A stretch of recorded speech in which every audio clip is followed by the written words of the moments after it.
So Sophie Cunningham obviously is a player that has played for the Indiana Fever for the last nearly 12 months. I think it was like, what, the 1st of February last year? I think it was the 1st, or was the 31st of January? I think it might have been the 31st of January, actually, when she got traded, just off the top of my head.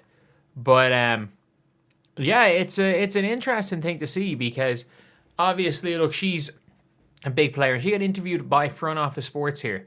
Free agent guard Sophie Cunningham is well known for her candor, whether it's on the court, yada yada. But these were obviously some things from her interviews. It says, when you consider the Fever potentially turning, what is missing for the roster to make a finals? Honestly, I think the missing piece is being healthy, is what she said, obviously. I think that's just the name of the game. And even when we weren't healthy, we were a couple of calls away from making the finals. And so for us, I just think the amount of adversity we had through that we went through this past year, I think it's setting us up. And this is the biggest thing, she says, there's a lot of uncertainty, like you said, with the CBA, with the money, if we're even going to have a league next year, and then if people want to come back. We're trying to keep our core together, but when money is waving people's faces, you just never know. And so if we do, I think we just have to stay healthy, have to keep building day by day, and I think we have a good shot. What are you feeling for the likelihood? We're all still keeping in touch, but obviously there's not a lot. There's really nothing to talk about here and on our end until the new CBA. That's how it is across the league. And she's being asked about negotiations, where she says, I think the last meeting was 2 weeks ago. I know our execs are talking with their people every single day. I don't think there's been much movement. I think there's at least communication is the biggest thing for us, but normally we don't have meetings unless something big is happening or if they need to update us what they're talking about. And so it's been 2 weeks and we haven't had one, so I'm not sure where they're at. But for us players, I think we're standing strong on what we want. So, it's one of those things, like I've talked to a number of sources, proposals including a Supermax max salary of $850 being the max salary. What in your mind is ideal max salary? Said, I think people who are knowing the exact numbers are who you probably should be talking to. It sounds good. We can always weigh a big number in your face, but what happens when the business continues to go up? Does that mean our salary is going to continue to go up? Or they say the same? And I think that's been our biggest thing, revenue share. And I mean this when I say this. I think the probably best thing to do is to say, okay, cool. We're renegotiating 3 years. Being like, okay, yeah, you know what? We're actually not with the whole revenue share right now. It kind of fucks us. It kind of fucks us as owners.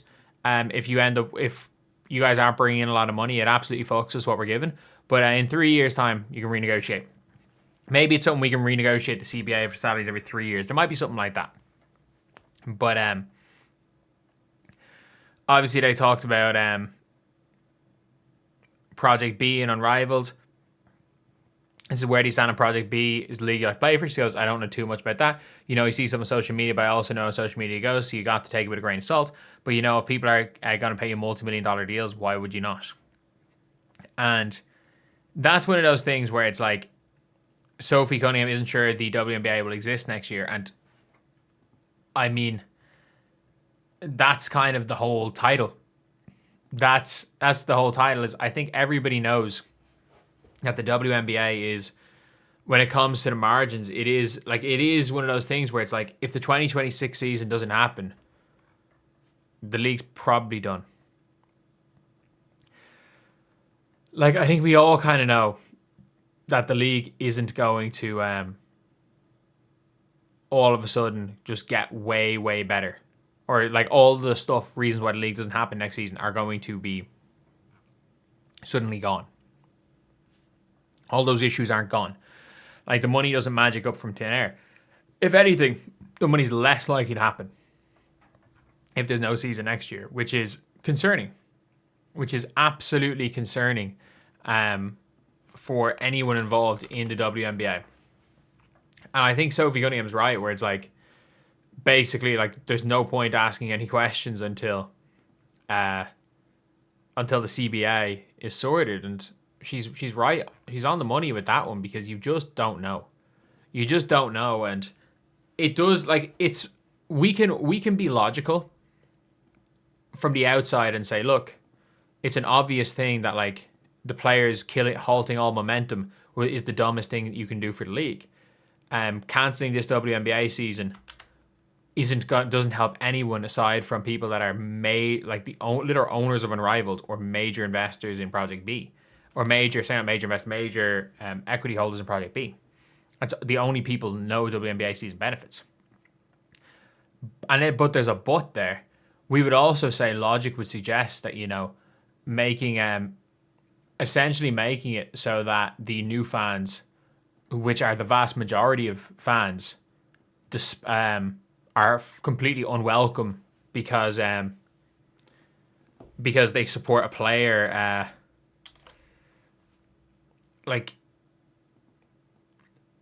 you don't like it. That's a problem. That's actually a problem. Like there's no logic involved with this. And the WNBPA again, what would you say a PA should do if a random Twitter rumor caused an investigation? If a random Twitter rumor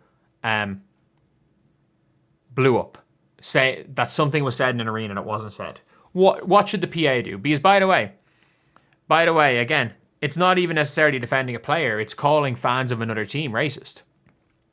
And I mean this. The players came out and basically said, we welcome this investigation. There's no room for any of this. Basically, as good as confirming it. The Players Association confirmed it. And let's not forget what the Players Association done with Caitlin Clark. So, so there may not be a WNBA. There may not be a WNBA in a year. And I think we would all say that it's not a smart thing. It would not be a smart thing to do that. But we know that some of these people, and by the way, again, the WNBA not existing, there is, I'm not gonna say sabotage, but I don't know if we fully trust the people to be acting on the best in the best interest of the players. I'm sorry. They may not be acting in the best interest of WNBA players as a whole. Because, to be honest, maybe they're arguing with the fact of, look, you know what, it'll actually be better if there is no WNBA and we can all just play an Unrivaled or Project B. If the WNBA is gone, it might actually be better for us. And they could say, oh yeah, we're pro player, but none of those leagues will employ 200 players. Yeah, sure, 40% of the league might make more money, but 60% of the league will half their money. So yeah, that's just it pretty much. I think it is an interesting thing to talk about overall. And look, I think it's something that's going to happen for quite a while because I don't foresee us getting a resolution in the next while this 30-day thing is happening. But anyway, I'll see you guys.